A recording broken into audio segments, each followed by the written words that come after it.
E aí, pessoal, tudo bom? Como vai? E hoje estamos aqui com um comandante de aviação internacional. É um papo bem legal.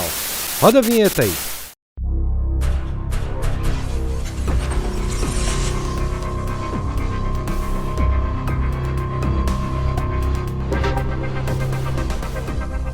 Ah, legal, legal. Voltamos aqui então com o comandante Carlos Alberto dos Santos Pereira, é isso? É isso mesmo. Ei, Laia. Já faz muito tempo. Pai já. do Carlos e da Paula, da Ana Paula. Exatamente. Legal, esposo da Eliette. Exatamente. Né? Legal, Carlos. Chamo de Carlos ou de comandante? Carlos é melhor, né? O meu nome é Carlos, meu primeiro nome não é comandante. Não, então tá certo. Escuta, e como é que foi tua infância? Como é que você chegou a essa questão da aviação? Como é que foi tudo isso? Eu desde sempre, desde a minha infância, eu sempre quis ser piloto de avião, né? E eu já sabia que não havia possibilidade de entrar na Força Aérea por problemas de visão, né? Aí quando eu tinha os meus 11 anos de idade, né, eu tive a oportunidade de ir até Portugal, né? Minha família é portuguesa. E foi em 3 aviões, 4 aviões, né, em escalas. Seus pais são portugueses? Meus pais são portugueses. Ah, então você tem dupla cidadania. Tem dupla cidadania. O meu Legal. pai hoje está com 99 anos. A minha mãe está com 84. Que legal. São vivos ainda, né? E eu tive essa oportunidade. Quando eu era moleque, fui lá conhecer a minha família, os meus avós maternos e paternos, né? Aí voltei para o Brasil e fiquei sempre com aquela ideia de tentar arrumar alguma coisa, arrumar algo na aviação, né? Mas nunca eu via um meio de encontrar. Aí eu trabalhei como funcionário público em São Paulo. Em que área? Eu trabalhava em cartório. Cartório de registro de imóveis. Legal. E ali eu fiz o primeiro ano de matemática, né? Na universidade ali na região de Santo André, né?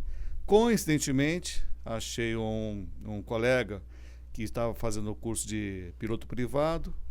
Isso foi em 83, talvez. 83, por aí.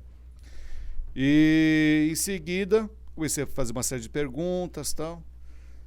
E já me interessou bastante, né? E eu não fui muito bem nessa área de matemática, né? Eu não estava muito interessado, eu não sabia o que fazer. E no final desse ano eu lembro que eu voltei a Portugal novamente, né? Chegando lá, eu já estava cansado do nosso trabalho, né? Do que eu fazia.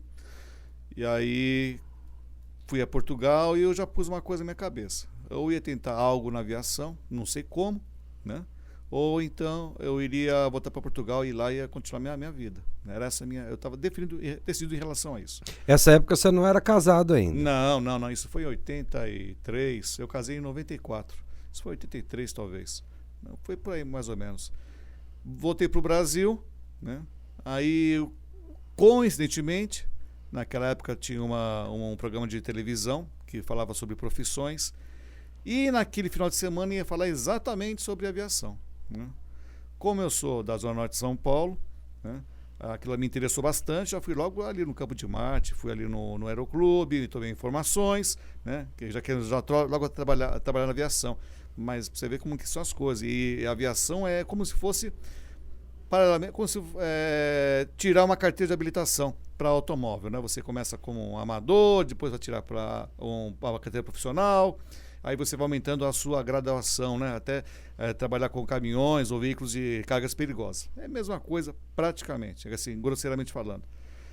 E para mim isso foi sempre uma série de coincidências, né? Porque eu não conseguia... eu vi que era muito caro para entrar na aviação, pagar as horas.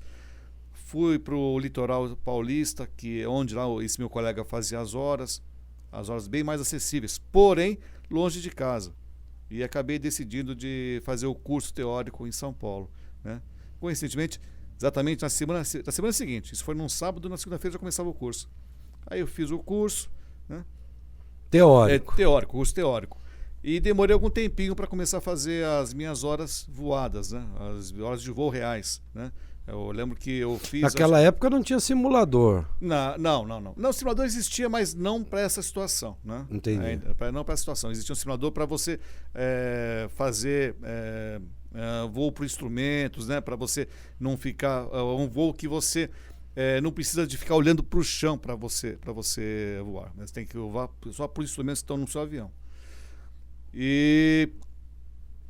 Mas foi uma série de coincidências. Eu precisava de ter uma régua de cálculo, né, que chamava-se um computador de voo.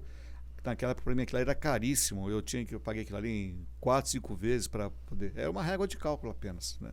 Mas era imprescindível para o estudo, né?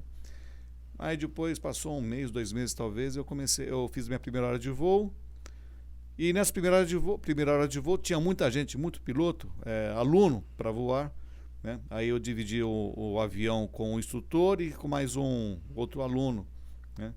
Aí o meu primeiro pouso foi no interior de São Paulo, a região de Bragança Paulista. Né? Aí eu vi que estava muito caro para continuar ali aqui em São Paulo e comecei a procurar onde fazer mais, da continuidade da carreira. Né? E acabei optando para ir para Bragança novamente. E foi lá que eu me brevetei. E depois, eu lembro que no Aeroclube não tinha muitos recursos como tem nos dias de hoje. Então eu fui obrigado a me transferir para São Paulo e dar continuidade. Então em São Paulo eu tirei meu piloto privado, em São Paulo eu tirei meu piloto comercial, e vou para instrumentos e vou para de multimotores. Isso são cursos, são graduações, especializações. Exatamente. E à medida que você vai fazendo as horas de voo, ou seja, você hoje tira em torno de 60 a 70 horas aproximadamente, você consegue tirar a carteira de piloto privado, que é uma carteira como se fosse a nossa licença de amador. Você pode dirigir, mas você não pode ganhar, não pode ter recurso, você não pode ter um ganho financeiro. Né? Aí você continua fazendo as suas horas de voo até tirar a carteira de piloto comercial. E vai voando, vai voando. Aí você chega uma hora que você vai poder atingir uma certa número de horas. Você vai poder ir atrás de tentar voar um bimotor, que seria a carteira de voo de multimotores. Né? E vai continuando, até você achar algum trabalho. Né? E essa foi minha vida. Eu lembro que eu tinha acabado de tirar minha carteira de voo por instrumentos, que chama-se IFR, né? em inglês, né? Que é regras de voo por instrumento. E eu coordenei com os meus colegas, 2 colegas meus, que eu ia sair do Campo de Marte, ia para o aeroporto de Congonhas, e lá nós íamos fazer um voo noturno, sair de Congonhas, fazer um voo noturno por São José dos Campos, Campinas, né? E isso foi no mês de maio, porque eu lembro que o tempo estava muito gostoso, bem agradável, mas estava chegando uma frente fria, né? Fomos para São José dos Campos, fomos para Campinas. Mas nesse meu primeiro pouso sozinho, né, no aeroporto de Congonhas, eu parei exatamente ao lado no hangar onde eu iria voar futuramente como um funcionário. Né? Era um avião grande, né? Era um avião turbo-hélice, né? Não era a gasolina, ele era a querosene. Né? Com turbina. É a hélice, mas tem uma turbina dentro. Né? É um avião de luxo, um avião executivo, um avião particular, né? Para 7, 8 pessoas talvez. Né? E fui continuando fazendo as minhas horas, calhei de voar exatamente esse avião. Né? É uma coisa muito interessante. Né? Assim, para mim, a minha vida sempre foi uma série de coincidências. Né?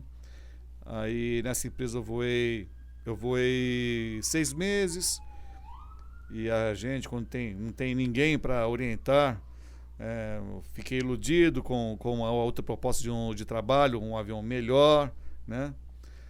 E quebrei a cara, não me adaptei, fiquei 1 ano desempregado e depois voltei novamente para essa empresa. O dono da empresa me chamou novamente para se eu não queria voltar com ele. E nesse ponto eu vou mais 4 anos. Esse negócio, só pontuando essa questão dos aviões pequenos, eu tive uma vez lá no Mato Grosso, tal, e não sei o quê, e lá tem muito negócio de colheita, tal.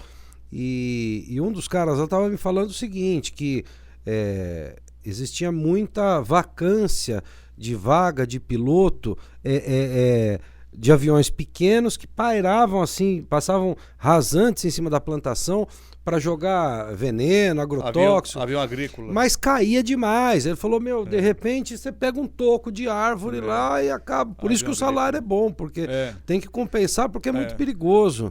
Eu acredito que nos dias de hoje as condições de voo, né, uma aviação agrícola são bem melhores. Mas nos anos 80, anos 90, né, ainda tinha a personagem do Bandeirinha. O que era Bandeirinha? Eram pessoas, né, eram funcionários que ficavam com uma bandeirinha, né, e o piloto vinha com um avião agrícola, então ele vinha fazendo uma linha de um bandeirinha para o outro. Então era para sinalizar onde terminava a lavoura e onde o piloto deveria retornar para fazer uma outra passagem numa outra área. Caramba! E isso hoje já não existe, mas hoje em dia é em cima de GPS, você vê a tecnologia, em cima de GPS. O próprio GPS, você seleciona as coordenadas, ele já te dá um alinhamento de onde você deve passar e onde você vai fazer a curva para dar uma segunda passagem. É interessante. E também o problema de defensivos agrícolas, que nos tempos anteriores o perigo de você vir a ser contaminado pelos esses defensivos é muito alto. Hoje em dia, os cuidados são outros também, né? Mas é uma aviação muito legal. Ainda hoje existem escolas para preparação de pilotos de aviação agrícola. É algo importante, né? Mas eu acredito que a sensação que eu tenho é de que o piloto agrícola vai ser substituído por drones, né? Hoje em dia com essa tecnologia que temos enfrentado, é muito mais seguro, né? E se der algum problema, não morre ninguém, né? Pois é. Porque a sua profissão é uma profissão que, teoricamente, não pode errar, né? Porque, se você... Ou errar, você erra menos, inclusive. Né? Puxa, porque é muito perigoso o erro, né? O erro é fatal para você e para um monte de gente. Sim. Você tem que pensar uma série de situações, de condições, de visões, né? Cenários que você pode enfrentar, né? Como você iniciou, eu faço voos internacionais, você... tem que pensar em uma série de fatores que, como a jornada é muito longa, você corre o risco de ter um passageiro que passa mal, tem um mal súbito, necessita de emergência médica, aí às vezes você tá sobre o oceano, você não tem para onde prosseguir. Eu dei uma pesquisada aqui, mas peraí, deixa eu pegar uma água pra gente e a gente continua. Vai lá. Bom, vamos lá, voltando aqui falando, para você chegar a ser um piloto comercial internacional, o caminho é longo e muito penoso, longo, né? Muito longo. Porque a gente vê assim, falar, olha, mas assim, são muitos que também estão no mercado competindo, é verdade, né? É o que eu até brinco, existe um ditado, né? uma passagemzinha, né? Que o pessoal muitas vezes vê só as pingas que eu bebo, né? Não vê os tombos que eu dou, né? É verdade. Assim você é natural de São Paulo, não? Sou São Paulo, capital. Mas tem sítio no interior também. Eu tenho uma casa de campo no interior de São Paulo, né? E eu gosto demais do interior de São Paulo. Eu gosto demais de interior, né? Eu aprendi a gostar de interior por causa desse meu primeiro trabalho, que eu trabalho como fazendeiro. Então eu vou para o interior de São Paulo, para o Mato Grosso do Sul, Mato Grosso, Goiás... Minas Gerais. Então eu tive o prazer de conviver com muita gente simples, né? E muito boa de coração. É fantástico, né? E depois de vez em quando eu não me incomodo de chamar de porta, porteira, portão. Normal, né? Normal. Escuta, você estava falando dos incidentes e tal. Eu dei uma pesquisada aqui num monte de situações aqui. O comandante, ele pode dar voz de prisão. Pode. De acordo com a nossa Constituição, com o nosso Código Brasileiro do Ar, ele pode dar voz de prisão, depende da situação, né? Caramba, e você estava me falando Inclusive, né, quando há nascimentos, falecimentos a bordo, nós temos que colocar isso no nosso livro de bordo e é assinado. E, então isso vira um documento oficial. E você também pode fazer um testamento, se a pessoa tiver... Sim, se houver necessidade. Para falar a verdade, isso nunca aconteceu comigo, de testamento ou de um nascimento. Infelizmente, falecimento já tive. Mas... se houvesse necessidade, sim, claro. Então, a gente pode fazer também. E normalmente esses falecimentos, assim, claro, um percentual grande deles acontece por mal súbito ou já é uma situação que a pessoa está viajando já debilitada? Existem ambas, né? Ambas situações. Uma delas, eu lembro que eu voltando dos Estados Unidos para o Brasil, no meio do caminho, uma passageira que já estava praticamente em fase terminal, né? Nós fomos obrigados a pousar no meio do caminho, já em território brasileiro, né, para ela ter que desembarcar junto com o marido, né, que ela estava já realmente em fase terminal. Né, e desembarcou e depois nós demos continuidade à nossa viagem. E uma outra, infelizmente, aconteceu durante o nosso voo, indo para a Europa. Né, nós tínhamos acabado de trocar de tripulação, ou seja, quando nós vamos para um voo muito longo, então nós dividimos o voo por duas tripulações, ou seja, um comandante e um primeiro oficial, que é o copiloto. Né? Então, a primeira turma, a primeira equipe, a primeira dupla tinha acabado de descansar. Aí nós tínhamos um passageiro que já tinha uma certa idade, tinha histórico de problemas de coração e ele acabou tendo um infarto. E descansar onde? Tem igual uma cabininha igual caminhão, sabe? Já viu cabine de caminhão? Sim. Né? Você tem um atrás, assim? Tem. Esses aviões para voos mais longos tem uma área determinada para a gente poder descansar. Tanto o piloto como os comissários. Eu também dei uma lida que assim, claro que eu busquei nos buscadores aí da internet, deve ter um monte de coisa que eu li que é bobeira, né? Mas que os comissários tal tem que falar com os pilotos a cada 40 minutos e à noite a cada 20 minutos. Exatamente, né? Exatamente. É que isso aí é para evitar, como a noite é longa, né? Quando a jornada é muito longa. E monótono, né? Porque à noite, imagino eu, dentro da cabine, você vê um troço preto na frente. Não vê mais nada. Não, pelo contrário. Se você está uma noite de céu claro, céu escuro, como de noite é escuro, né? Não é claro, né? Sim. Nessa época do ano, mês de inverno no hemisfério sul, e na altura que nós estamos voando, quando tem poucas formações, poucas nuvens, né, é algo fantástico. Por exemplo, essa viagem que eu fiz recentemente, tem uma lua atrás de você, iluminando toda a sua viagem. Você tem o prazer de poder olhar as estrelas. Você vê mas pela altitude que você está, embaixo não vê nada. Não, você não vê nada. Mesmo porque também grande parte da viagem é em cima do oceano, então não tem muita coisa para você ver. Nossa Senhora.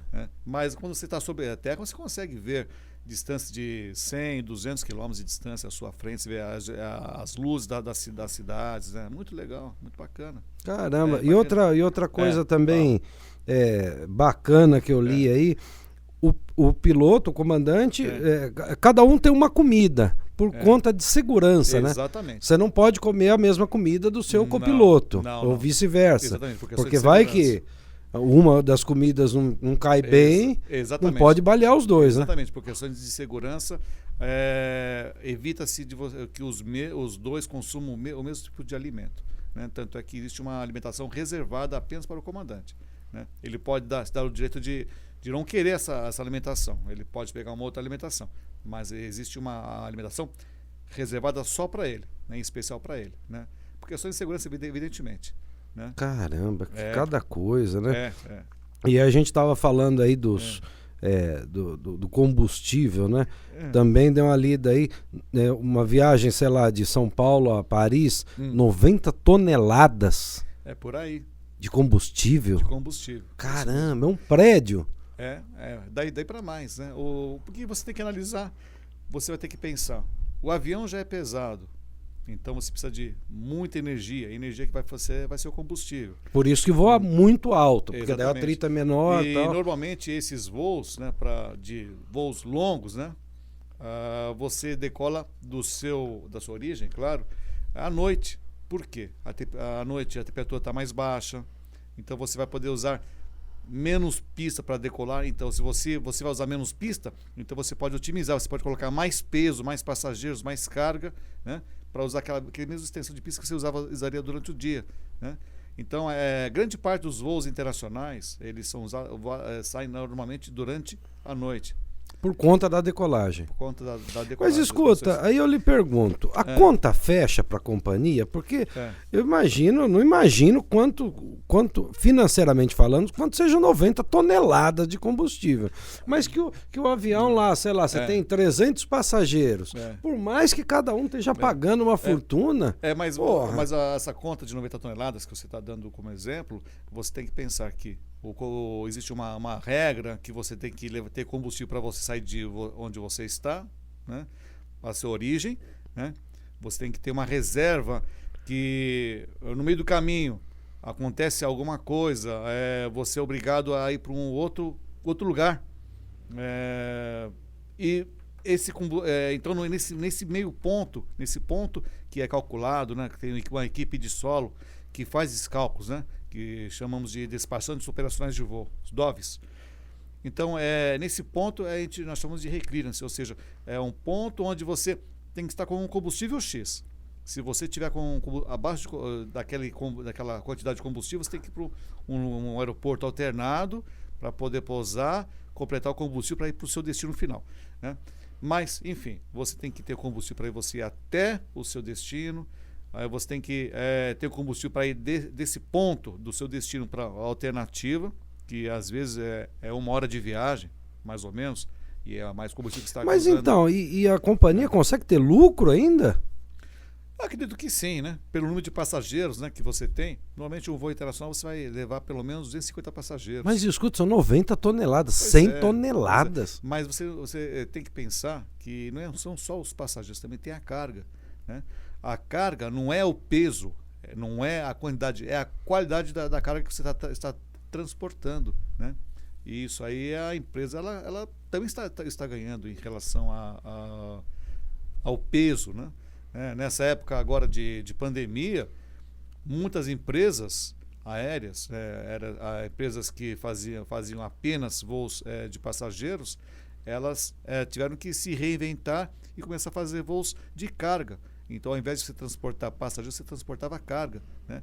A oferta de voos de carga, a oferta de solicitações de carga, né? de encomendas, aumentou consideravelmente nessa época de pandemia. Porque todo mundo despachava tudo, ou comprava tudo. E vamos voltar novamente ao caso dos 250 passageiros. Desses 250 passageiros, muitos deles, eles têm uma classe executiva, então você vai pagar um pouco mais pela passagem, para ter um atendimento diferenciado, diferenciado, né? E tem as passagens, né, da classe econômica, né, que você às vezes você não paga à vista, se você vai pagar em 10, 12 vezes, né? Então tem todas as facilidades, né? Tem empresas também que são empresas de baixo custo, né, que você cobra uma tarifa muito baixa, né, da passagem, porém você não pode transportar carga no porão. Se você levar uma bagagem a mais do porão, você vai pagar uma taxa. Se você carregar uma mala a mais junto com você, você paga uma taxinha, né? Você diminui o número de produtos que você pode oferecer durante a viagem, né? Algumas companhias cobram hoje em dia, né? Tem a maquininha, né? Cobra. É impressionante, né? O que você não pode cobrar é a água, né? Que isso aí é uma norma internacional. Você tem que ter pelo menos água para os passageiros de tripulação, né? Pelo menos isso você tem que ter para hidratar. Mas voos curtos de 1 a 2 horas, se quiser um snackzinho, alguma coisa, você tem que pagar. Tem que pagar, é verdade. Pagar, né? Escuta, e aqueles rastros assim, é vapor d'água, né? Aquilo ali, o que acontece? O avião, esses aviões grandes, a jatos, eles vão a faixa de 10 mil metros, ou 10 quilômetros de altura, 11 quilômetros de altura, né? E nessa altura, nessa faixa, a temperatura do ar ela é muito fria, na faixa de 30 graus negativos aproximadamente. Então o ar é muito frio. Então, o avião, à medida que ele passa, ele recebe esse ar gelado, né? Ele vai passar por uma área quente do motor. e vai sair com um escapamento. Esse escapamento, né, sai com ar quente, então a mistura desse ar quente com ar Fica frio pesado, acaba tá. fazendo essa fumaça. Falando em coisa pesada, em frio e tal, tem um colega meu, Wilson, os 2 filhos dele se formaram no ITA. E um era engenheiro e o outro era piloto de teste. Eu falei, mas como piloto de teste? Eu falei, que desgraça é essa? E aí, uma vez, ele estava voando, claro, não estava em São Paulo, a gente estava no churrasco no final de semana, e a esposa dele falou, não, eles voam assim a altitudes absurdamente maiores do que o recomendado, desligam o motor lá em cima e desce. É isso aí. E eu falei, caramba, mas se der errado, acabou tudo. Não, mas isso tem toda uma segurança por trás de tudo isso. Olha, vou te uma coisa é você testar um ventilador, outra coisa é você testar um avião. Você vê, por exemplo, teste de motores, por exemplo, né? Hoje em dia, vamos supor, tem empresas fabricantes de grandes aviões, né? Elas vão produzir um motor diferente. Então, o que eles vão colocar? Eles podem colocar esse motor grande numa posição do avião, né? Um avião de 4 motores, um quadrireator. Então ele tira um dos motores, coloca esse motor grande, né? Aí ele vai fazer o teste com a resistência desse motor, né? E com os sistemas a mesma coisa, sistema de pressurização, os pilotos eles vão ter que andar com máscara de oxigênio, né? Para evitar qualquer tipo de situação de emergência, né? De repente, depende da situação, você pode até ter uma situação onde você pode fazer até abandonar o avião por paraquedas, de repente, né? Tudo isso é possível, mas então, existe muitos sistemas de redundância nisso aí. Essa despressurização aí da cabine, sei lá, eu imagino que seja raríssimo, mas sei lá, quebra uma janela lá. Porque eu tenho a impressão que nem de vidro né? É um plástico. É um plástico, né? Plástico, E aí, quanto tempo dura o ar? Isso depende com a máscara e tal? Isso depende muito do avião, né? Mas já em torno de 15 a 20 minutos aproximadamente. Que você tem a condição. Mas aí, por exemplo, você está em cima do oceano ali. Em 15 minutos você não vai ver nada. Não, mas por você estar no oceano, né, você não tem nenhum obstáculo. Então você vai descer para uma altitude de 3 mil metros mais ou menos, que é uma altitude que você consegue vai respirar. consegue respirar, né? Isso já está previsto também nos 90 mil quilos que você tem de combustível. Que coisa. Você me contou uma vez uma história, eu não sei se eu me lembro exatamente dessa história, mas na época que serviam-se bebidas dentro do avião, que o passageiro bêbado e tal, você teve que fazer um pouso porque ele estava causando problemas, e aí você tem que jogar combustível fora para pousar. Exatamente. Por quê? Porque o peso que você decola, né, não é o mesmo que você pode pousar.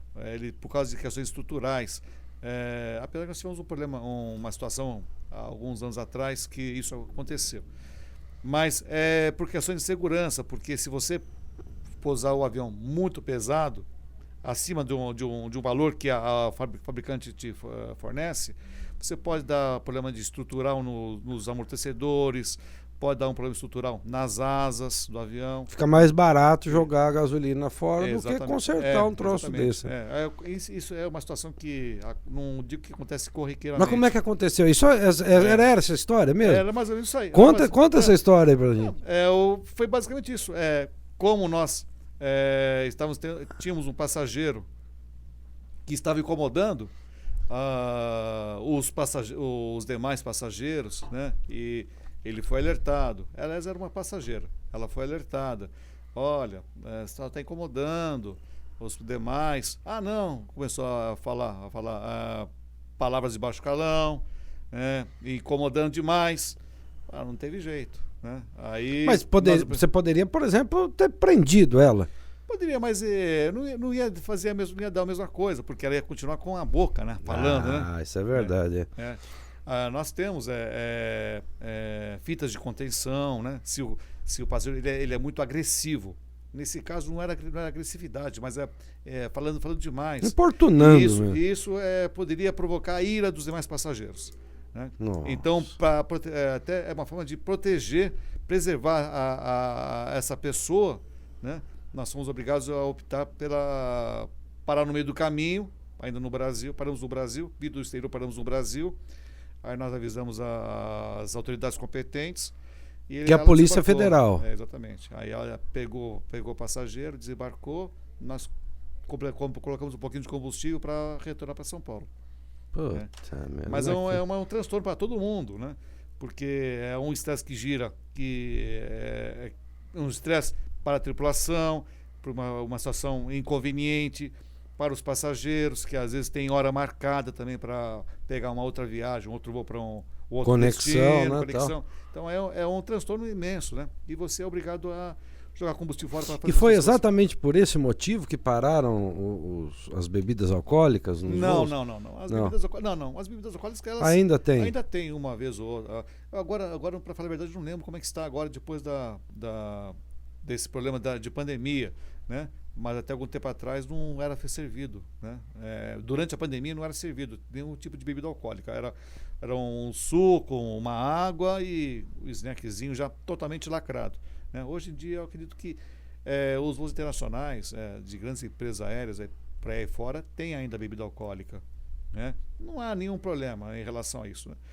Porque o grande problema é que às vezes o passageiro não pensa, né? Você está aqui no chão, né?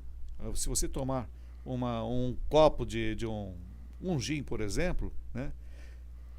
Você subindo, você voando a níveis de 10 mil metros, 8 mil metros, né? Esse copinho de gin que você tomou, algo significante, ele pode se transformar em 4, 5 por causa da pressurização, porque o ar que você está respirando lá em cima não é o mesmo ar que você está respirando aqui, por exemplo, ao nível do mar. É como se estivesse respirando o ar de Campos do Jordão, por exemplo, né? Ou seja, aquele copo de caipirinha que você tomou no litoral, um copinho simples. Se você tomasse na altitude de Campos do Jordão, por exemplo, que é em torno de 800 metros acima do nível do mar, né? Isso poderia equivaler a 3 copos de caipirinha. Não, eu já fui, por exemplo, fui para o Chile, por exemplo, andei naqueles pedalinhos em cima do... É difícil demais de respirar, super frio e cansa. Qualquer coisinha cansa. É isso aí. Fala, caramba. Você tem mais dificuldade para você poder respirar, né? Então, os alpinistas eles fazem isso. Eles, para atingirem o topo das montanhas, né? Tipo o Himalaia, eles não sobem direto lá para 6 mil metros de altura, o que seja. Não, eles vão fazendo paragens para dar o tempo para o organismo se adaptar àquela situação até chegar no topo. Que coisa. São coisas que às vezes o passageiro, o cidadão comum, ele não pensa de jeito maneira. E muitos também, medo de voar, acabam misturando remédio com a bebida, e isso que pode vir também acatar problemas de médicos, né? De um ataque, um mal súbito, né? Passar mal, dor de cabeça. É uma situação complicada, né? Que você tem que gerenciar, né? Tanto é que é proibido você trazer bebidas alcoólicas, né, de fora, né? Você tem que ter a bebida alcoólica. E por que com a bagagem de mão a gente só pode levar líquido até 100 ml? Aí sim é por questão de segurança. Isso aí. Mas depois, o que pode acontecer? Isso depois do 11 de setembro, né? Por questão de segurança, as empresas elas optaram por limitar a quantidade de produtos líquidos, porque você na verdade você não sabe o que você está transportando ali naquele frasco, né? Já houve casos de atentados com um produto simples, né? Que parecia um sabonete líquido, e na verdade era um produto químico, né? Que podia gerar um explosivo. Eu assisto muito aquela série que passa na televisão dos aeroportos, tal, das fiscalizações. Eu sou meio apaixonado por investigação, assim, né? E, os caras trazem cada coisa em fundo falso. É verdade. E corta o coco e coloca e fecha. Haja caramba, criatividade, como é que pode, né? Haja criatividade. Puta merda. É verdade. E acidentes, vamos lá. O avião é o meio mais seguro, você mesmo sempre disse isso, né? Mas a gente tem um monte Claro que se a gente for põe em percentual do tanto de voo que tem, se a gente pegar eu não sei como é que chama aquele... Um mapinha que você vê quantos aviões tem lá, parece um formigueiro, né? Como é que chama aquilo lá? É um aplicativo que tem, né? Fly Radar, né? Fly Radar, né? Que ele recebe sinais, esse aplicativo ele recebe sinais via satélite, né? Porque hoje em dia, com o avanço da tecnologia, da aviação, então muitos aviões, eles emitem um sinal, esse sinal é transmitido por um satélite, o satélite, então, eles recebem sinal de satélite. E eu ouvi falar que o futuro aí é um voo por tablet. Não. Pode ser. Hoje em dia nós já usamos tablets para ajudar no cálculo de performance, de combustível, de viagem, de peso para pouso, enfim, para uma série de condições. Hoje em dia nós temos um sistema parecido com esse. Escuta, e o que é melhor ou menos pior ou mais seguro? O jato ou o turbohélice? Todos são excepcionalmente seguros, todos eles. Mas por que houve essa transição então? Não, temos de velocidade, de tempo. Vamos analisar, né? Se você é um fazendeiro, né, e você usa o seu avião para visitar a sua fazenda com uma ferramenta de trabalho, né, às vezes é melhor, é mais barato, mais econômico, né, você usar um avião turbo-hélice, um bimotorzinho, né, porque você vai usar uma pista menor para poder sair ou para poder chegar. A infraestrutura é bem menor. O avião a jato ele exige um cuidado um pouco maior, né? Uma pista, se for possível, uma pista asfaltada, maior, né? Então, para o fazendeiro que cada espaço, cada pedaço de chão é útil para a agricultura, para a pecuária, enfim, para as suas necessidades. Então, quanto menos você usar de pista, melhor para poder usar. Eu lembro que uma vez eu voei, eu estava em Cacoal, Rondônia. Voamos para, acho que Brasília, ou para Cuiabá, depois Brasília, sei lá, isso. E eram duas hélices. Mas dá uma má impressão, você fala, vou entrar nesse... A impressão que dá é igual carro velho, né? Mas não é só impressão mesmo. É só impressão, porque hoje em dia tem muitos aviões turbo-hélices, mesmo aviões regionais, que tem uma aviônica, um equipamento dentro do cockpit, ali na cabine de comando, que são tão modernos, até mais que muitos aviões a jato, né? É impressionante, é algo fantástico. E aquela cabine de comando que vocês ficam lá, o cockpit, ele é blindado? Por exemplo, se tiver um sequestro ao avião. É blindado. Como é que você descobre que o avião foi sequestrado, por exemplo? Nós temos os nossos meios, né? Nós temos as senhas, contra-senhas, os procedimentos. Nós temos os nossos métodos para descobrir como é que está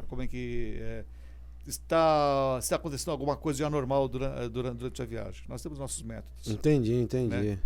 Né? Porque a gente imagina, você falou, mas é blindado. Tomou lá, como é que a aeromoça não... Aliás, essa blindagem da porta ou da cabine de comando, ela foi provocada por problemas de terrorismo no passado, né? Então, chegar à conclusão de que essa porta tem que ser blindada. Então, o acesso à cabine ela é muito restrita, né? E nós temos que tomar uma série de cuidados para saber quem é que está do outro lado da porta. Nós temos meios de descobrir o que está acontecendo lá atrás. Não tinha antigamente, pelo menos a gente via nos filmes tal, eu quero visitar a cabine do comandante tal. Sim.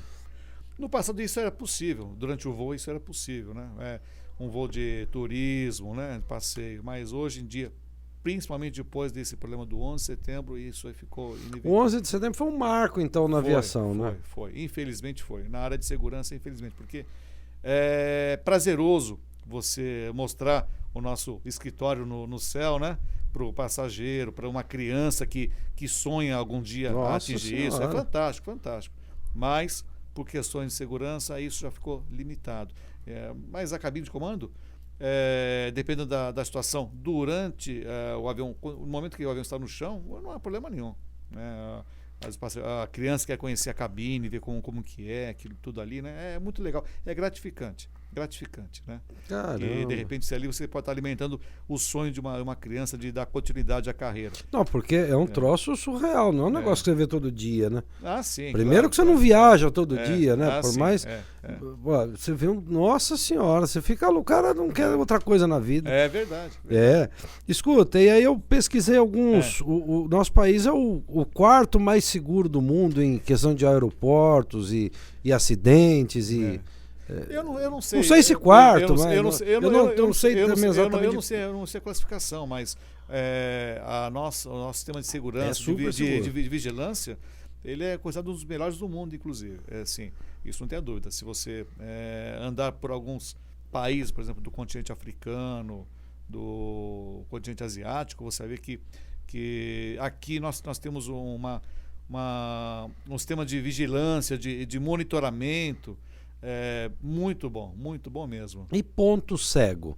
Eu lembro que eu tinha um amigo que era controlador, ele era de torre, assim, aqui do Pama e tal. Sim. E ele comentava que alguns lugares tem pontos cegos, né? Não sei se ainda hoje tem, porque isso aí eu tô falando de uma conversa de 10 anos atrás.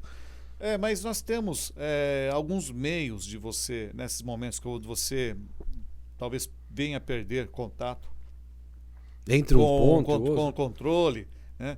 Você pode tentar utilizar frequências alternativas, frequências de emergência. Essa frequência de emergência é uma obrigação praticamente de todos os pilotos quando estão trabalhando, estão em voo, né? Ficar na escuta, né? Que às vezes é um sinal de um pedido de socorro, um pedido de urgência, né? Então, através dessa frequência, então nós temos condições de saber se tem alguém com algum problema de comunicação.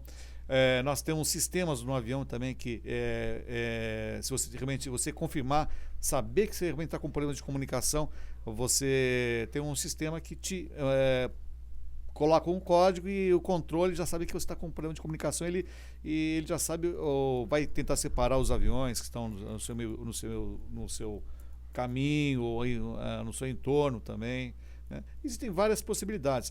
E hoje a ferramenta mais atual que nós temos é via computador. É o tipo do nosso WhatsApp, né?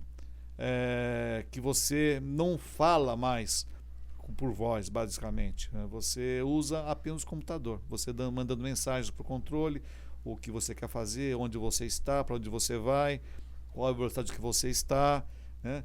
Se você vai precisar fazer algum desvio por causa de nuvem pesada que está pela frente. Como é que você sabe que a nuvem é pesada se ela não entrou ainda? Mas nós temos um radar, né? O radar meteorológico no avião, né? E ele te cobre até em torno de 500 quilômetros de distância, mais ou menos, né? É claro que uma definição melhor, boa dele mesmo, você vai conseguir em torno de 70 km de distância. Então, porque nós estamos voando a 700 km por hora, sei lá. Mas você vê, principalmente durante a noite, você tem condições de ver as nuvens, analisar as nuvens, como é que elas estão pela frente, se são nuvens pesadas. Você vê raios, né, saindo das nuvens. Então, o raio derruba o avião? Olha, eu acho que não derruba, não. Ele pode dar um susto tremendo, né? Pode dar um transtorno, às vezes de um voo mais... com um pouco mais de turbulência, mas não é algo que o piloto gosta de enfrentar. O que é a turbulência? É o ar, fica girando de um lado para cima, o ar fica em movimento. E aí você entra ali naquele meio. Exatamente. Às vezes o ar em movimento, o ar está subindo, o ar está descendo, né? E essas nuvens muito pesadas, né? Elas têm essa variação de ar subindo e descendo, é muito grande, e dentro dessas nuvens muito pesadas existe a fabricação de gelo, de neve, né? Então é isso que acaba danificando o avião. Mas o raio dificilmente ele vai atingir, porque você tem que ter um fio terra, na realidade, né? E nós não temos contato com a terra. Então o raio ele vai fazer, ele vai passar por uma parte do avião, e tem uns cabinhos, né? Como se fossem uns fios de cabo de aço, né? Que na ponta das asas, nas pontas do avião, asas, o estabilizador traseiro, né? Que por onde ele entrar, ele vai ser por um desses pontos. Então ele pode deixar uma marquinha, um pontinho queimado, né? Pode ser que venha danificar uma antena, mas para essa situação, o avião ele tem uma série de redundâncias, uma série de equipamentos por redundância. Se você perder um, você tem outro para poder te auxiliar num voo seguro. Caramba, então é seguro de tudo seguro, mesmo? Nossa Senhora. É seguro. É muito seguro, não tem dúvida. E eu vi lá que talvez os 4 aeroportos mais perigosos aqui do nosso país é Bahia, Ilhéus, né, o Santos Dumont no Rio, Congonhas aqui em São Paulo e o de Vitória. Os aeroportos perigosos, eles são basicamente por questões meteorológicas, às vezes o problema do piso. O de Santos Dumont não acredito muito não, apesar da pista ser muito curta, né, mas o material que é empregado na construção da pista, né, ela te dá uma frenagem muito maior do que num aeroporto grande, né? Tem um composto que mistura com o asfalto da pista, que é bem emborrachado, então essa borracha fica poroso. ela te ajuda para segurar o avião, né? E tem uns rachadinhos, né? Umas ranhuras para não para água ela entrar ali e ela sair o mais rápido possível, então você não corre risco de ter poças de água no aquaplanagem. Exatamente. E eu também dei uma olhada que quando tem a chuva muito forte assim, o impacto tem que ser um pouco maior que é para aquaplanagem? Para que o avião não corra esse risco de aquaplanagem. Exatamente, é isso mesmo, né? Você, durante o dia é fácil você identificar, porque você vê um espelhamento na pista, né? Quando chove e a água tem água sobre a pista. Então, nessas condições, você tem que analisar como vai ser a sua aproximação, como vai ser o seu pouso. Então, você não, por mais que o piloto ele seja muito vaidoso de tentar fazer aquele pouso macio, tranquilo, né? Que é mais seguro, que ele dá um tranquinho. o passageiro chega até bater palmas, né? Mas você tem que pensar na segurança. Então, às vezes você vem um pouco mais brusco, né? Por quê? O que é a aquaplanagem? A aquaplanagem, o que é? O pneu do avião, ele não atinge o solo, a superfície, né? ele fica numa camadinha bem fininha de água que tem por cima da pista, né? Então, aquele atrito do pneu com aquela água, ele pode provocar até um aquecimento do pneu, né? Como se o avião estivesse lixando o pneu, né? Interessante, né? Então, você tem que vir para quebrar essa camada o mais rápido possível, né? Muito legal. Que a estatística diz aí que o grande perigo são nos 3 primeiros minutos depois que decola e nos 8 antes de aterrissar, é isso? Esses são os momentos perigosos. Não, os momentos criticamente são antes do pouso e durante a decolagem, né? Mas por que antes do pouso? Se ele está no ar, pô. Mas tem uma série de fatores. Vamos analisar. Você não sabe o que você vai encontrar durante o toque da pista. Às vezes uma estrutura do trem, um pneu pode estourar também. Você não sabe quais são tudo é mecânico, né? Tem inclusive equipes que ficam entram na pista lá de quando em quando para retirar coisinha do asfalto. Nós temos um acidente, uma fatalidade que aconteceu no passado com o Concorde, inclusive, né? Que o avião ele acabou, os motores pegaram fogo e o avião acabou caindo logo em seguida, o Concorde. Isso foi por causa de detrito, né? Que a gente chama de FOD. É um detrito que acho que o avião que havia pousado, se não me engano, ou o avião que decolou, não tem exatamente agora, não lembro exatamente como que foi a situação.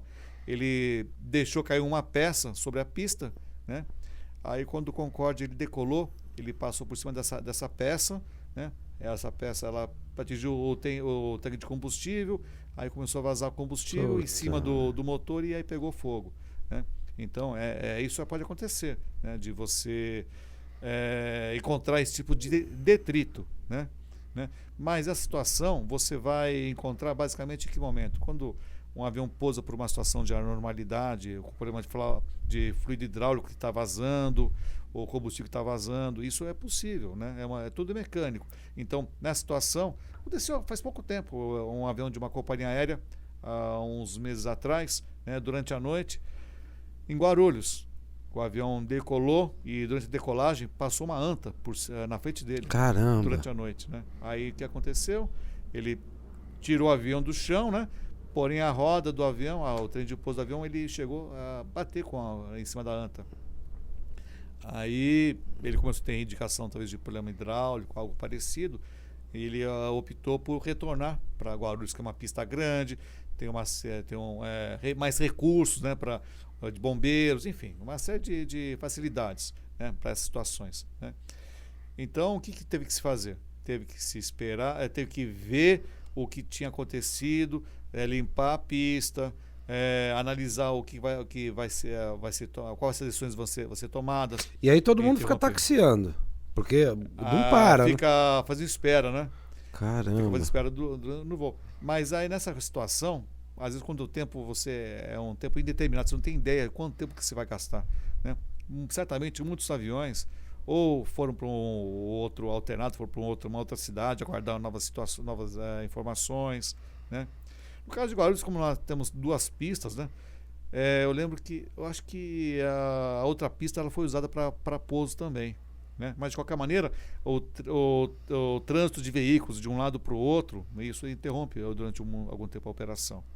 Caramba. Aí depois o avião veio para pouso, né? Depois de tá limpo, né? Mas ele estava com problema de vazamento. E você vê, né? Um bicho daquele tamanho que é o avião, um pneu, sei lá, do tamanho dessa casa aqui, e uma anta que teoricamente é um bicho de meio metro. Você não lembra do caso lá nos Estados Unidos, que o avião ele tinha acabado de decolar e pegou um bando de gansos pela frente, né? E acabou apagando os 2 motores, né? E ele acabou pousando no rio, né?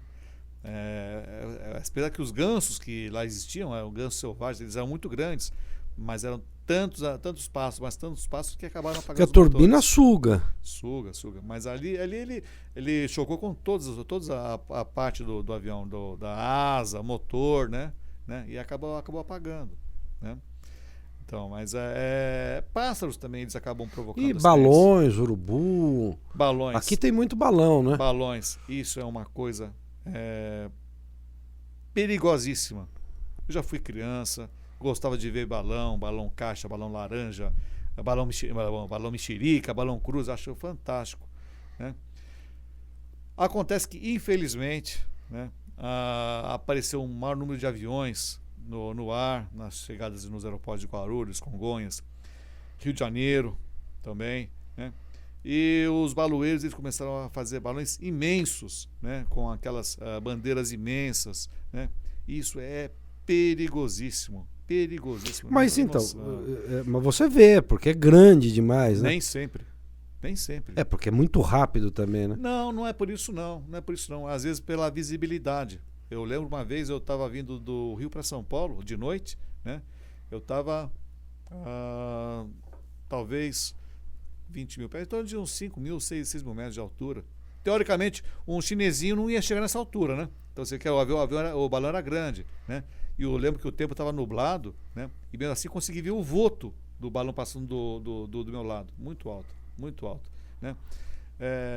Infelizmente, as equipes de baloeiros, eles não pensam nas consequências do que isso pode acontecer, ou das consequências de um choque de um balão desse tamanho com um avião. Não tem ideia, né?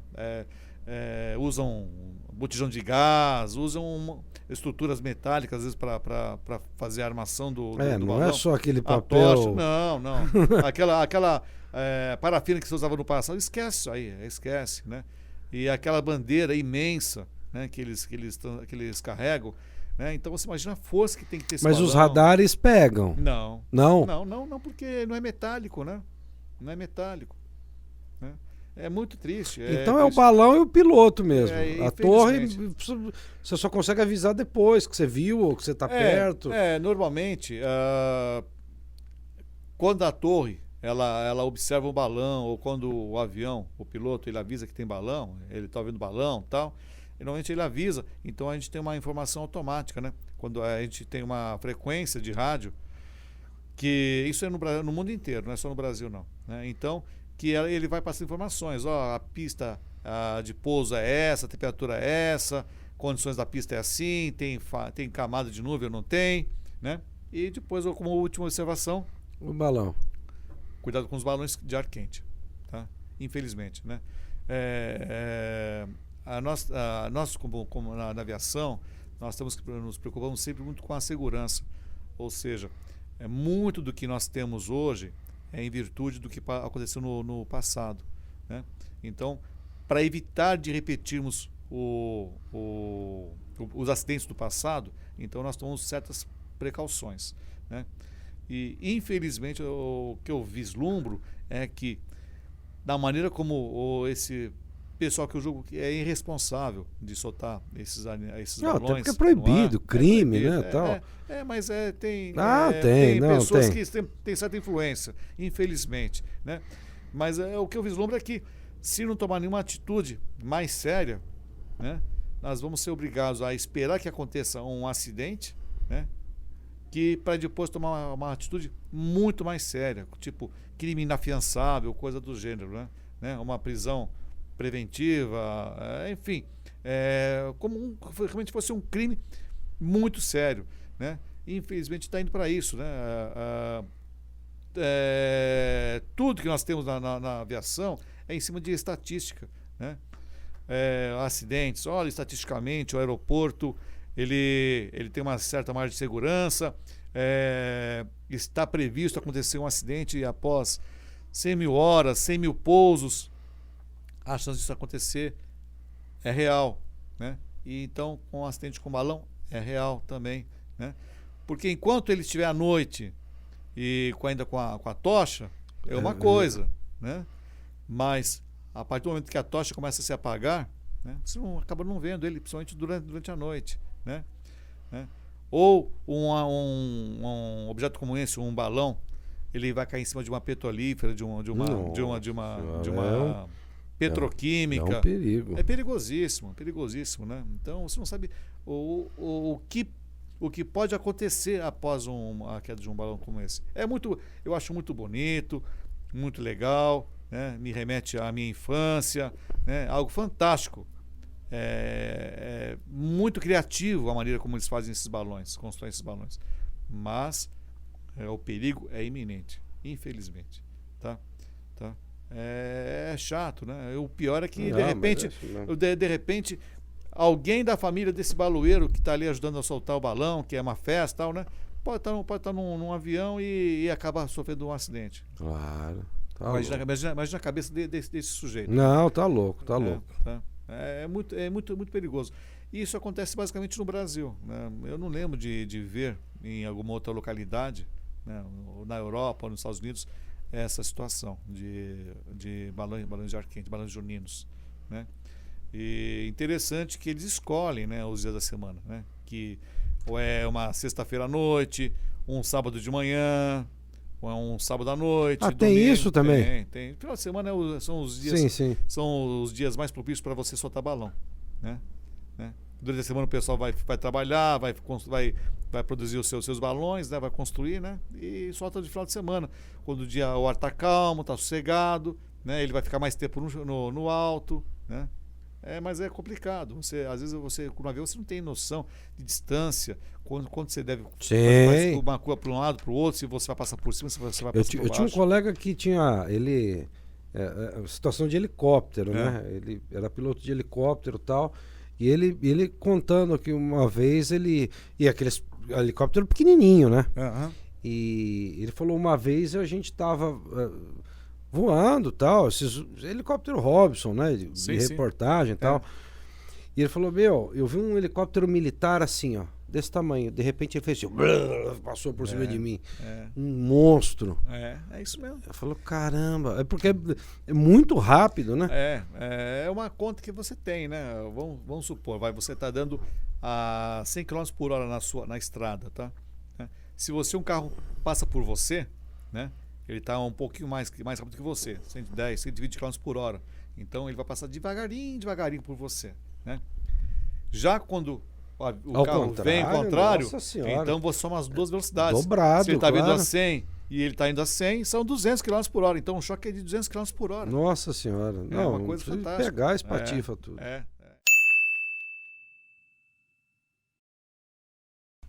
737. Grande parte dos acidentes que eu vi, que tem noticiado, que tem vídeo e tal, é tudo com 737. Por quê? Porque esse avião é um avião que ele é anterior aos aviões da Airbus, o A320, que é o avião equivalente, né? Então ele surgiu antes. Então, Nossa, o A320, eu lembro quando eu viajava de TAM, isso há 10 anos atrás, ainda já tinha esse A320, né? então, mas o 737 ele apareceu no final dos anos 60. Então é um avião muito antigo, né? É um avião muito antigo. Então, O que fizeram com os aviões da Varig? os aviões da Varig? Olha, eu acho que alguns devem estar voando na África, né? Como um cargueiro, talvez, né? Muitos acabaram virando... Qual que é a vida do avião? Quantos anos? Depende muito de Com uma boa manutenção e tal. Então, depende muito porque à medida que o avião vai ficando mais velho, mais antigo, né? As revisões, elas são cada vez mais periódicas, né? Porque você tem que analisar a vida útil da célula do charuto do avião, da fuselagem do avião, né? Porque ele é feito basicamente em cima de ciclos, né? Ciclos pouso e decolagem, né? Aquilo ali trabalha demais. Então, tem que analisar tudo isso. Você vê que não pode dar erro. Ainda hoje nós temos aviões que são da época da Segunda Guerra Mundial, voando ainda. E muito bem, por sinal. Mas tem que passar por uma série de revisões, uma série de inspeções o tempo inteiro, né? Analisar se está tendo alguma rachadurazinha, alguma fissurazinha, vai dar para fazer um conserto, um remendo, dá, né? E esses aviões de chapa, de alumínio, eles são melhores para você fazer esse tipo de reparo, né? Entendi. Escuta, existem aviões invisíveis, né, militares aí e tal? Existem. O que leva o avião a ser invisível? O avião a altitude que ele usa, o material que ele é construído? É material usado. É material usado, a maneira como ele foi concebido, né? Normalmente ele tem certas arestas, tem pontinhas, né? Tem pontos, vamos dizer, tem esquinas, né? Na construção do avião, né? E isso ajuda a minimizar o reflexo no radar. Entendeu? Tá? Por exemplo, esses aviões bombardeiros, né? Atualmente, se tem bombas, né? As bombas estão na parte interna do avião, não estão mais expostas. Para não refletir. Exatamente. Né? Entendi. Entendeu? Tá? Então, da maneira como um avião é construído, né? Ele fica difícil de detectar. E também, claro, muitas vezes é por cima da altitude também. Quanto mais alto voar, melhor, né? O radar talvez não vai atingir com muita facilidade. Né? Entendi, caramba, cara. E hoje a gente tem a lei do abate, né? Sim, hoje temos a lei do abate. Se entrar o avião... Recentemente aconteceu isso, aí, né? Isso. Mas para um militar ele abater um avião, a situação tem que estar muito séria. Realmente quando um avião está numa situação irregular, né?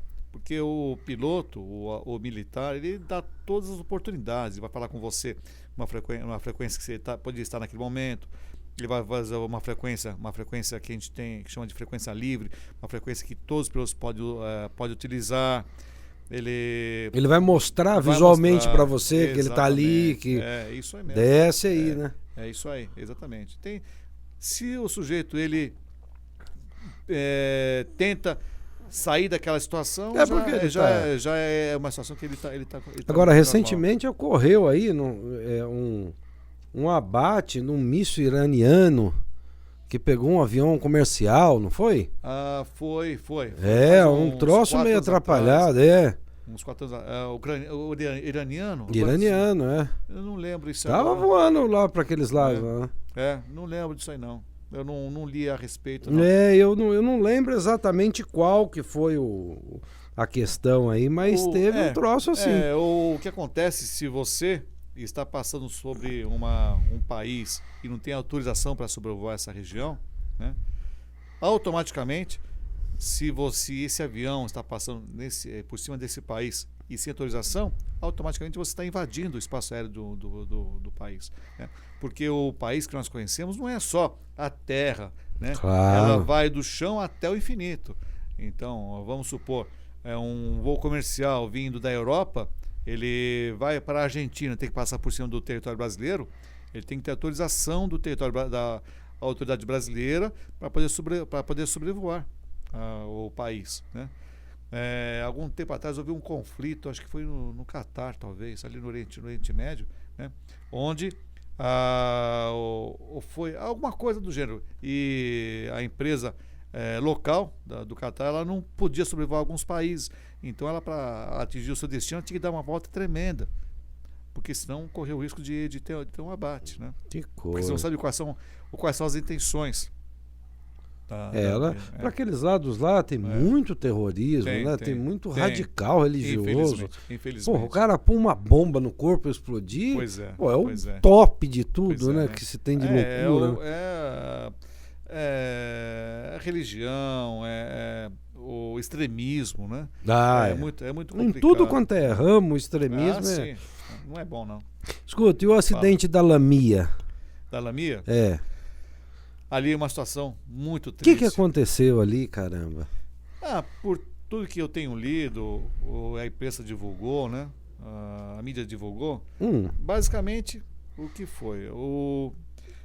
Volta ao caso da segurança. O voo da Lamia é o negócio da Chapecoense lá e tal, sim, né? Sim. Só para deixar o pessoal... Isso aí entra em relação normalmente à segurança, né?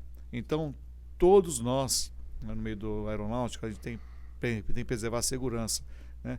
E nós falamos que a segurança é uma série de argolas, de uma corrente. Então, se você quebrou a primeira argola, aí tem mais uma margem, até uma hora que a corrente acaba. Foi basicamente o que aconteceu com o avião da Lamia. Por quê?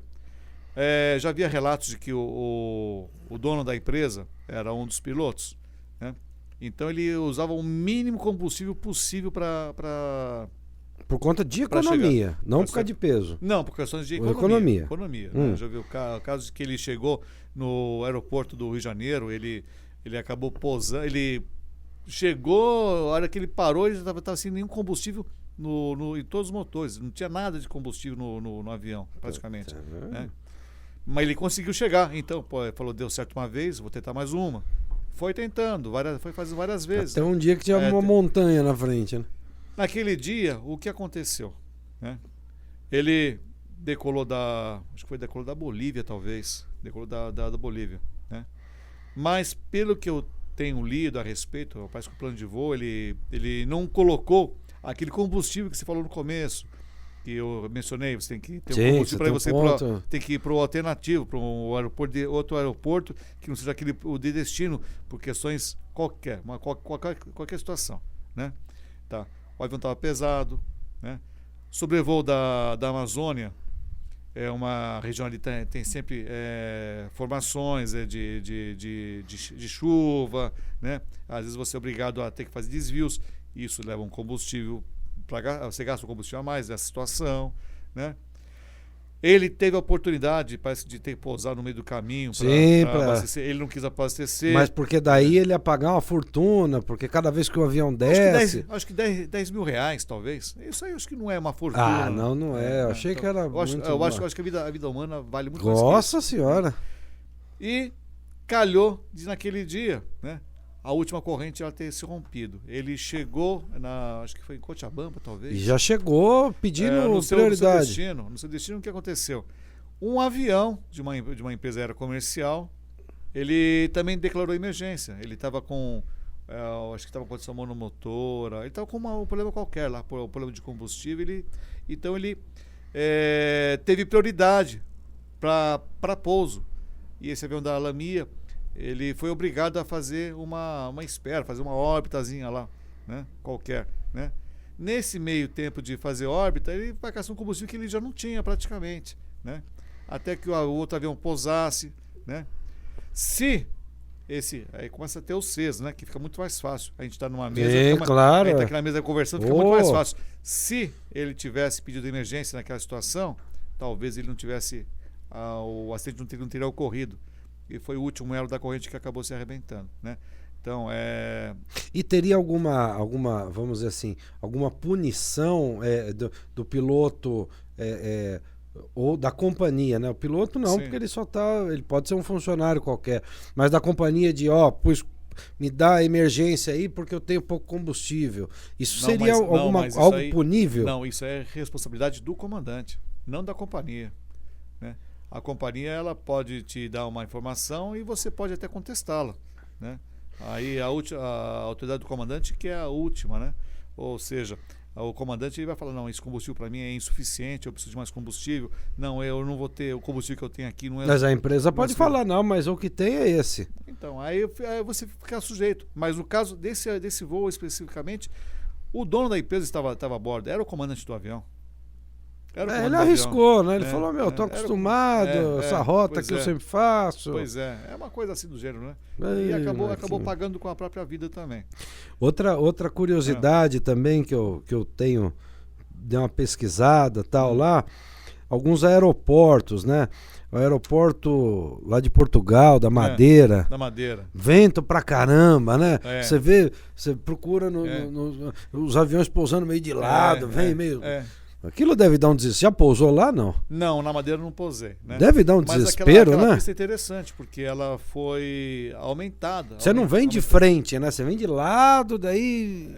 Ali, o aeroporto da Madeira, aquela pista ela foi aumentada, sua extensão, inclusive, porque por ser uma ilha e é uma região muito montanhosa, então parte da pista foi construída em cima de pilares.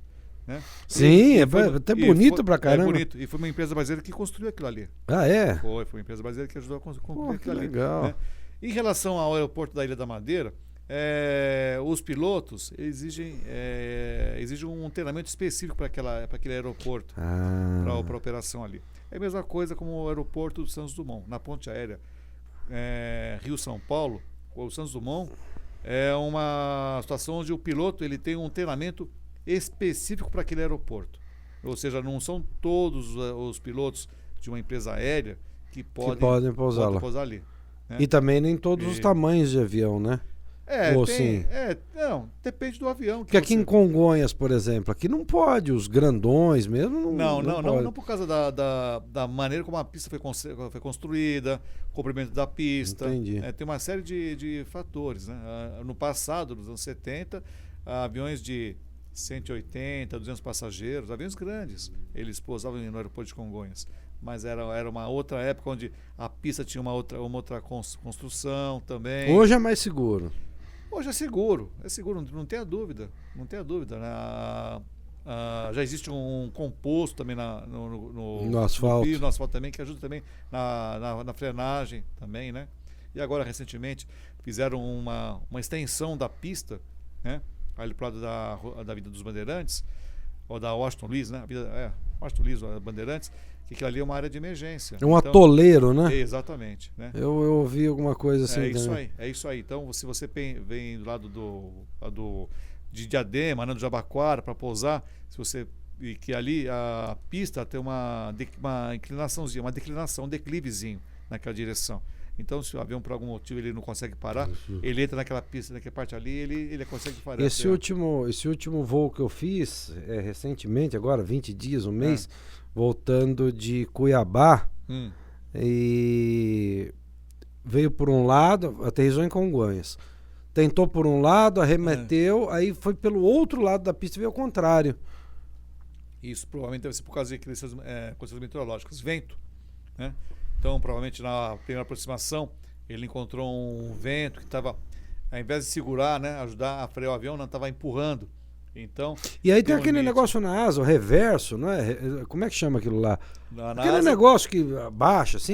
Aquilo é o flap, né? Flap.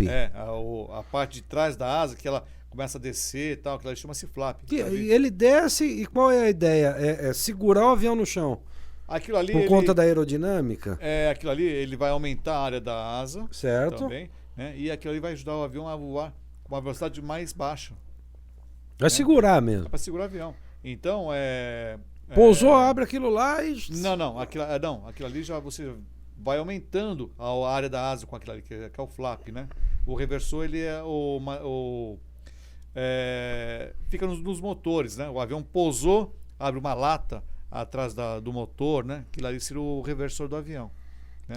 Agora, essa latinha que você está falando, essa lata que está atrás do avião, é o flap. Isso aí vai permitir que o avião, ele tanto abre para um lado, para a parte de trás, como para a parte da frente também. Né? Caramba, então vai aumentar a curvatura. Pro então lado vai aumentar a curvatura. Isso para que ajuda o avião a decolar depende da posição de flap, de slat, né? Que é a parte da frente. Que asa. até na decolagem parece que o comandante dá uma testadinha, né? Ele sobe, desce. Tá? Ele fica testando ali, fica testando os controles do avião. Aquilo ali para ajudar o avião poder decolar com uma velocidade mais reduzida, né? Vamos supor, o avião, se o avião não tivesse aquilo ali, ele ia usar, vamos supor, uns 2.000 metros, 3.000 metros de comprimento de pista. Com aquilo, você vai ganhar uma sustentação, né? Efeito aerodinâmico, onde você tem condições de começar a voar uma velocidade menor. Consegue tirar o avião do chão com uma velocidade menor. Aí, à medida que o avião vai ganhando velocidade, você vai tirando aquilo ali até o avião ficar com aquela configuração limpa de novo. Porque a física é um negócio, porque, cara, um negócio daquele peso, daquele tamanho, voar. Escuta, tem um outro aeroporto também que a gente deu uma olhada aí, de Juliana, no Caribe, que é do lado da praia lá. Que o pessoal fica filmando. Então, que coisa louca. Tem louco pra tudo, né? Puta merda. Nas decolagens, o vento da turbina até joga os caras. Pois é. E ainda por cima ainda tem os avisos. Olha, não fica aí que é perigoso. Vai se machucar. Nós temos um incidente no Santos Dumont, inclusive, né? Porque ali, no aeroporto de Santos Dumont, ali não do lado da Baía, na Baía da Guanabara, né? Ali tem umas rochas, né? E ali você consegue passar para o outro lado do aeroporto, né? Só que tem uma cancela. E o avião, eu lembro que o avião estava para decolar, né? Então tem que dar potência máxima ali para decolagem praticamente. E estava passando um veículo ali, um táxi, alguma coisa. Aquele vento ali jogou o táxi por meio das pedras, né? Então você imagina um avião, um Boeing, um 737, um Airbus A320, né? Que são aviões de médio porte. Você imagina lá no Caribe, aqueles aviões imensos de 4 motores, um 747, né? Aviões maiores, né? Mais pesados. Imagina que eles jogam de ar lá para trás. É algo fantástico, né? E isso pode machucar também, né? Claro, pelo amor de Deus. E outra coisa que eu também andei vendo são as pistas com gelo, né? Tem lugares que, sei lá, lugares extremamente gelados, né? O Brasil... Não, fora do país. Eu cheguei a ver no aeroporto, não sei se eu vou a pronúncia aqui, Courchevel. Não conheço. Lá na França. Na França? Na Europa, de modo geral, neva, né? Sim. Mas existem... a pista, ela tem, como eu já falei anteriormente, ela tem um preparo na sua concepção para ajudar a drenagem da água, né? Existem caminhões que eles vão limpando a neve da pista, joga sal em cima do gelo para ele derreter o mais rápido possível, né? Então, o gelo derreteu, né?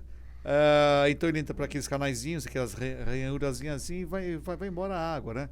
Então, existem uma série de ferramentas que os aeroportos utilizam para ajudar. Não é a neve mesmo que você vai usar, você vai ter sobre a pista, né? Pode ser uma camadinha fofa, entendi. Né? Agora, se for realmente gelo, aí a situação é diferente. Aí não é nem aconselhável que talvez essa camadinha fofa até ajude, né? Ajuda a segurar um pouquinho mais. Né? Mas normalmente esses aeroportos, grandes aeroportos na Europa, mesmo nos Estados Unidos, eles têm sistemas que auxiliam, né? Que limpam as pistas para poder fazer um pouso, uma decolagem segura, né? Por mais que você veja neve nos arredores, o foco principal são as pistas, né? É impressionante, né? E os aviões também, né? Em temperaturas muito geladas, né? Os aviões, eles usam também, tem um sistema que joga uma espécie de um spray, de uma água quente com produto químico, que é para a gente fazer o de gelo, ou seja, para aquele gelo ele não ficar grudado entendi. na asa, não virar, né? uma placa, né? Exatamente, né? Então, aí esse produto ele ajuda a derreter essa placa, né? E tem um prazo determinado desse produto estar funcionando, né? E para facilitar exatamente também na hora da decolagem, né? Da operação do avião. Que coisa. Ou seja, para ser um piloto você tem que ser uma caixinha de informações, né? Para tudo quanto é lado. Hoje um piloto que um piso assim para se atingir um piloto comercial internacional? Quantas horas se precisa? Sei lá, o mínimo. Falou, ó, 100 tantas horas o cara não consegue. Se você estiver voando um avião pequeno, né, um avião de pequeno porte. Ah, tem essa também. Você, por exemplo, você vai daqui para a Argentina, você pode andar com um avião menorzinho, não tem problema nenhum, né? Você tem que ter o idioma do inglês. Não, né? mas tudo bem, Espanhol. mas com quantas horas o cara consegue pegar o meu? Vou pegar meu aviãozinho e vou. Não tem 1.000 horas, talvez. Um aviãozinho pequeno, Mas consegue. Avião comercial, grande, 300 pessoas dentro. Você vai. Sou de uma grande companhia. O comandante vai precisar de pelo menos em torno de umas 5.000 horas aproximadamente. Merda, 5.000 horas no ar. Aproximadamente. Mais ou menos isso aí. Que coisa. Eu tô chutando isso aí. Não, entendi. Mas só pra gente ter uma ideia também. Tem que ter uma certa experiência. Porque, teoricamente, o comandante, ele foi um dia um copiloto. Então, ele já passou por algumas situações que ajudaram a sua bagagem de conhecimento para poder fazer um voo. Quando ele está como copiloto, conta como hora de voo também? Claro. O copiloto, o primeiro oficial, é um piloto como qualquer outro, é um comandante, né? Por que copiloto? Ele só não está lá porque o outro é mais antigo. É mais antigo. É como se fosse uma disciplina militar. Exatamente. Entendi. É por questões de regulamento. Vamos ter que ter alguém que é o responsável pelo voo. Entendi. No caso, é o comandante. Se der uma merda, é aquele lá que responde. Né? Mas existem muitos primeiros oficiais, copilotos, que têm, às vezes, mais experiência que o próprio comandante. Entendi. Mais experiência, né? Interessante isso aí. Né? Vamos supor, eu voei um avião de pequeno porte, sempre como comandante. Né? Eu tive a sorte de ser comandante de um avião maior, né? Mas o copiloto que estava ali, ele tem mais experiência do que eu, mais horas voadas naquele avião. Então, um conhecimento maior daquele avião. E cada avião que você troca, por exemplo, eu vou vamos colocar aí do 737. Eu estou saindo do 737 para o A320. Eu preciso de um curso específico para aquele avião. Precisa, porque são filosofias diferentes. Entendi. Entendeu? Porque eu acho que a mentalidade que se tem, inclusive a que eu tinha, é assim, igual carro, né? Eu tenho a CNH, então eu posso dirigir tanto o Gol quanto o Uno, sei lá. Mas não é. Não. Você tem que. São aviões distintos, né? A operação pode ser parecida, né? Um avião da ponte aérea, por exemplo. Voar é igual, porém mas a máquina é diferente. São diferentes, a concepção é diferente, né? De construção do painel, construção do avião de modo geral, né? Para você uma situação de anormalidade, um avião você vai tomar uma ação, no outro modelo você vai tomar uma ação diferente. Caramba. Também velocidades, né? O que você vai operar, vamos supor, o 737 que você acabou de dizer, né? Ele tem um manche, né? Então, você com aquele meio volante que você tem ali, né? Sim. Então, você para poder controlá-lo, né? Já um Airbus não tem esse sistema. O Airbus a gente chama de side stick. É como se fosse um joystick de um videogame. Então, o piloto que está no banco da esquerda, na ponta da esquerda, o comandante, ele tem lá um side stick do lado dele. O primeiro oficial do lado direito, tem lá do lado dele também lá. Então, igual carrinho de autoescola, né? Exatamente. Tem pedal para todo mundo. Então você controla ali. Que coisa. Então, vai começar por ali, né? É interessante. E não tem briga dentro da cabine? Tipo, não, faz isso, não, eu vou fazer isso. Mas aí entra a hierarquia, né? Hierarquia, né? Então, na aviação comercial, nós temos a função do comandante e do primeiro oficial. Mas, em voo, isso pode ser trocado. Então, a gente chama de o piloto que está voando, né? E o piloto que gerencia, que é o que fica auxiliando. Então, existem situações, ou você alternando, né? Você vai alternar, às vezes, uma etapa no São Paulo, Salvador. Quem vai fazer essa etapa vai ser o comandante. Ele vai ser o comandante, ele vai decolar, ele vai pousar. Tá? Na etapa de Salvador para São Paulo, ao contrário, de repente, nessa situação, o primeiro oficial, ou o copiloto, é ele que vai estar voando, ele vai decolar, ele vai pousar. Mas isso é combinado pela equipe ou pela empresa? Não, pela equipe. Né? Então, fica decidido, eu vou pousar em Congonhas, em Guarulhos, e você vai pousar em Salvador. Então, nessa situação onde o primeiro oficial ele vai estar decolando e pousando, ele é o comandante. Ele vai ser o seu auxiliar. É o comandante que vai fazer, cuidar do rádio, cuidar de navegação. Então, o primeiro oficial vai pedir pro comandante, o comandante vai fazer as Então não existe aquele ego aflorado, não, o comandante é que sou eu, acabou. Não, isso aí já existiu no passado, né? Que o comandante ele era o semideus. Hoje não, hoje existe muita bom senso, muita interatividade entre os dois pilotos e também entre E você sempre voa com a mesma equipe? Não. Isso é bom ou ruim? Eu acho que é bom.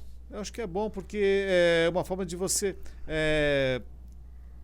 analisar, ver o comportamento de cada um no seu trato. Mas, basicamente, todos são treinados para fazer a mesma função. Então, mas é gostoso. Mas eu acho que não fica com aquela liberdade, né, que você tem com... E, às vezes, isso pode ser até um pouco mais... você quer ser gentil. Perigoso, né? Porque...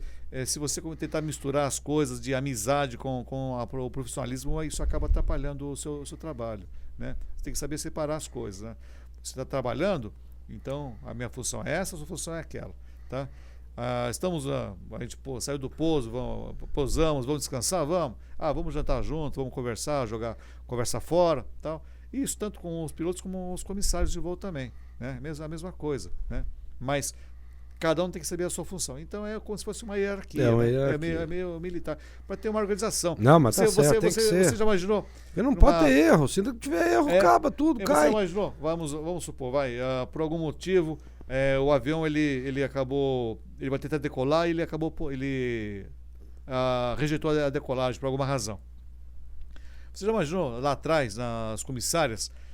Olha, eu estou aqui na porta da direita aqui, quero cuidar da porta da esquerda. Outra, não, eu cuido das portas, quem cuida da porta da esquerda sou eu, né? Não, você vai cuidar do passageiro. Sim, entendeu? Vira uma bagunça. Então, tem que ter uma certa ordem, né, no avião, senão não dá certo, né? O respeito é sempre o mesmo.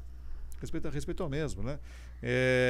Porque eu digo que mudou bastante. Antigamente, o comandante dava a última palavra e acabou, é isso mesmo, né? Ele está sempre certo. Hoje em dia não, hoje em dia ele vai ouvir o copiloto, o primeiro oficial, né?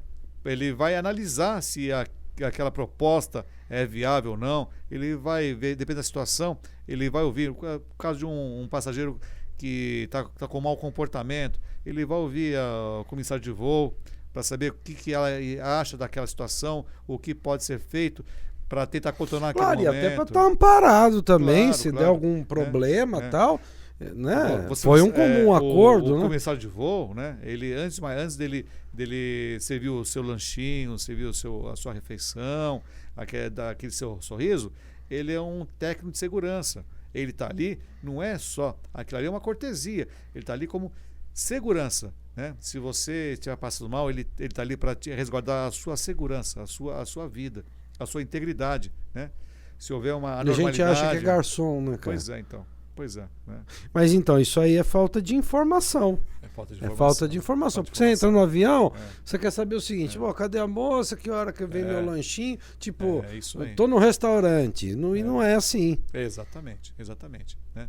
E desde a hora que o passageiro embarcou até a hora que o passageiro desembarcou, né? Tem um momento que o comissário não pode atender o passageiro porque ele está com uma posição estratégica para uma eventualidade de se tiver que sair rapidamente do avião. Caramba! Tem tudo isso aí. São coisas que não vê. Né? Não tem a ideia, né? Não. Que coisa. É legal. Puxa vida, olha, que papo bacana, viu? Olha, André, eu acho que prazer. Muito enriquecedor para todo mundo que está nos assistindo aqui, porque são coisas que a gente não imagina, claro, não tem ideia. E você também é um paizão realizado, né? O filhão é piloto, a filha está na Europa. Eu tive esse prazer, né, de ter essa oportunidade de poder levar minha filha para a Europa. E ela está onde, Ana Paula? Hoje ela mora em Amsterdã.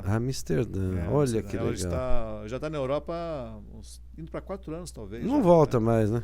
Eu acho que não, acho que não, né? A área dela é o mais... O que ela faz lá? Ela trabalha com a área de designer, né? Design gráfico, então as melhores empresas nesse setor estão na Europa, né? Caramba. Então ela gosta por lá e ela gosta muito de viajar também. E o Carlinho, aquele menininho que tocava bateria, tá pilotando avião também agora.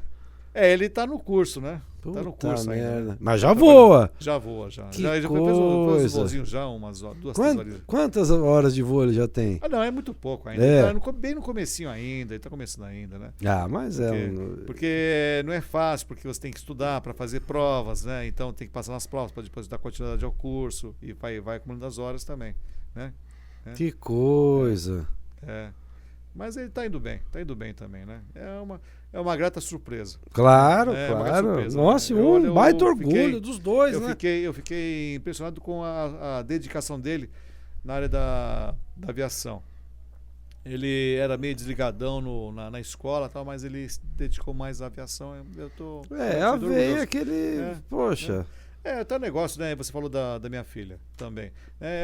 Realmente é um orgulho ver a sua cria. Ela está começando a gente vive para isso, né? Vive para isso. Pelo amor Nós também de já fomos filhos um dia. Então. Né? É a mesma coisa, amor né? De Deus. É muito orgulhoso.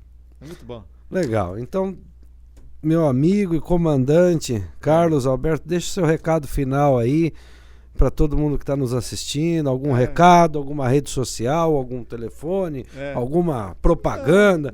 Fala o que você quiser, da forma que você quiser. Eu acho o seguinte, se eu olhar a minha carreira, né, o que eu posso dizer é que nunca desista dos seus sonhos. Nunca, nunca. Por mais você vai ter muitas pessoas que vão estar no seu caminho tentando desmotivar, tá? É isso que é o meu recado.